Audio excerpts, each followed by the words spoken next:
นทนาគ្នាពីរឿងស្នេហាមានតែអ្នកនាងមួយទេដែលស្រស់ជាងគេសមអស្ចារ្យបើនឹងជាមនុស្សឬទេវតាបើនឹងជាមនុស្សឬទេវតាតើកូនចៅលោកណាល្អល្អដូចពេជ្រឆ្នៃណែជប់សិនខ្ញុំក៏ស្អាតដែរខ្ញុំសុំបដូរស្នេហ៍ជាមួយចរណៃកុំខឹងហើយកុំជេរកុំភ័យកុំខឹងហើយកុំជេរកុំភ័យ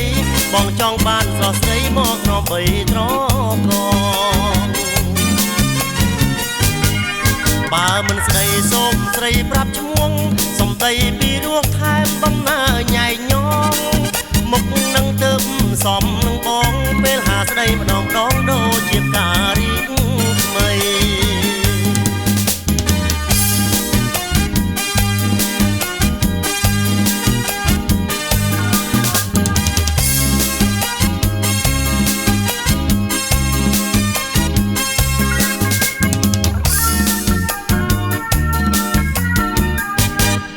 មានតែនាងអូនមួយនេះទេ